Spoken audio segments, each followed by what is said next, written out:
जय हिंद। देखिए, इससे पिछले वाला क्लास में हम लोग पढ़े थे मैथ्स क्लास 8 और एक्सरसाइज 8.1 था, ठीक है। और उसमें क्वेश्चन पढ़े थे, क्वेश्चन नंबर 4 पढ़े थे। आज हम लोग क्वेश्चन नंबर लाए हैं 5। देखिए, जो मेरा वीडियो देखते होंगे इंतजार में होंगे कब क्वेश्चन नंबर 5 आएगा। और जो नए हैं, वीडियो को बढ़िया से देखने के बाद अगर आपको समझ में आएगा तो लाइक शेयर सब्सक्राइब जरूर कीजिएगा। चलिए चलते क्वेश्चन की तरफ। देखिए, क्वेश्चन क्या कहता है, 3 लगातार पूर्णांकों का योग कितना, 51। 3 लगातार पूर्णांकों का योग कितना है, 51 है। तो पूर्णांक ज्ञात कीजिए। तो जब भी इस तरह का क्वेश्चन आएगा तो आपको मानना पड़ेगा। तो हम लोग मान लेंगे, माना कि पहली पूर्णांक क्या मान लेंगे, x मान लेंगे। आप y z कुछ भी मान सकते हैं, तो ज्यादातर x माना जाता है, तो इसलिए हम x मान लिए ताकि आपको भी ज्यादा समझ में आए। उसके बाद देखिए, दूसरी पूर्णांक क्या मानेंगे, x प्लस 1। लगातार पूर्णांक कह रहा है मतलब x यहाँ पर आ जाएगा x प्लस 1। और तीसरी में चलेंगे तो यहाँ पर लिखना पड़ेगा x और प्लस 2। लगातार आपको बढ़ना पड़ेगा, जैसे यहाँ कुछ नहीं है तो 0, फिर प्लस 1, फिर प्लस 2। अब प्रश्न के अनुसार हम लोग चलेंगे, प्रश्न अनुसार आपको लिखना पड़ेगा। देखिए क्या कहता है, 3 लगातार पूर्णांकों का योग कितना, 51। मतलब ये तीनों का हम लोग जोड़ देंगे तो कितना आ जाएगा, 51 आ जाएगा। तो जोड़ दीजिए। देखिए यहाँ पर x, ये वाला x लिखें, उसके बाद प्लस, अब इसको लिखेंगे तो x प्लस कितना हो जाएगा, 1 हो जाएगा। उसके बाद अब इसको लिखेंगे तो प्लस x प्लस 2 और बराबर कितना मिलेगा, यहाँ पर 51 हो जाएगा। समझ में आ रहा है कि नहीं? अगर समझ में आएगा तो ठीक है, और किसी तरह का समस्या है तो उसको कमेंट बॉक्स में जरूर लिखिएगा। अब देखिए, x वाला को जोड़ दीजिएगा, तो एक x मिला के एक x जोड़ दीजिएगा तो हो जाएगा कितना, 3x हो जाएगा।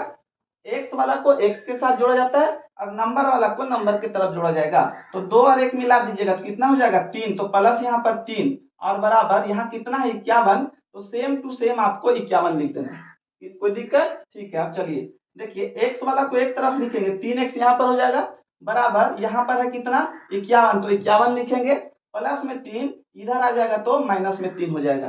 फिर लिखेंगे 3x यहाँ पर बराबर, घटाइएगा तो हो जाएगा आपका 48। देखिए ये है x, तो x का ही मान हमको चाहिए, x का मान ही चाहिए हमको। अगर किसी तरह का x y z का मान निकालने में दिक्कत है तो इसका क्वेश्चन नंबर 1 जाकर के देखिएगा, वहां पर 20 क्वेश्चन है। और अगर आप बढ़िया से देखिएगा तो x y z का मान निकालने में कहीं दिक्कत नहीं होगा। तो x यहाँ पर लिख दिए सेम टू सेम, 3 गुना में इधर आ जाएगा तो भागा में, तो यहाँ 48 और बट्टा में कितना लिखेंगे, 3 लिखेंगे।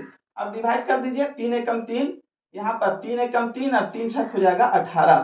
तो अब यहाँ पर देखिए, नीचे जगह कम इसलिए यहाँ पर बता दे रहे, x का मान कितना आ गया, x का मान आ गया आपका 16। देखिए x का मान कितना है, 16। यहाँ पर x का मान कितना हो गया आपका, 16 हो जाएगा। आप कहता पहली पूर्णांक कितना, तो यहाँ पर लिखेंगे पहली पूर्णांक, क्या लिखेंगे, पहली पूर्णांक लिखेंगे। तो पहली पूर्णांक क्या है, यहाँ पर x का मान कितना निकाले, 16। तो x के जगह पर कितना लिखेगा, 16, और ये हो जाएगा आपका आंसर। समझ आए कि कोई दिक्कत? चलिए अब चलते दूसरा में। यहाँ पर देखिए, यहाँ पर ये पूर्णांक है यहाँ पर का, इसलिए इसको सुधार रहे थे। अब चलते दूसरी पूर्णांक में, तो यहाँ पर लिखेंगे दूसरी पूर्णांक, क्या लिखेंगे, दूसरी पूर्णांक। कितना है दूसरी पूर्णांक, x प्लस 1। तो यहाँ पर लिखेंगे x प्लस 1 बराबर, देखिए x का मान कितना है, 16। तो x के जगह पर लिखेंगे 16 और प्लस हो जाएगा 1। अब जोड़ दीजिए, 16 और 1 कितना हो जाएगा, 17, और ये हो जाएगा आपका आंसर, मतलब दूसरा आंसर। अब कहता है तीसरी पूर्णांक, तो यहाँ पर लिखेंगे हम लोग तीसरी पूर्णांक, क्या लिखेंगे, तीसरी पूर्णांक लिखेंगे यहाँ पर बराबर। देखिए x प्लस कितना, 2। तो यहाँ पर लिखेंगे x और प्लस कितना, 2।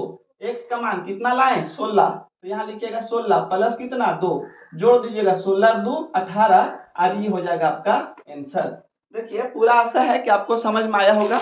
अगर आपको समझ में आया तो लाइक शेयर सब्सक्राइब जरूर कीजिएगा। नेक्स्ट टाइम में क्वेश्चन नंबर 6 लाएंगे। आज 5 कंप्लीट हो गया, क्वेश्चन नंबर 6 लाएंगे। जय हिंद।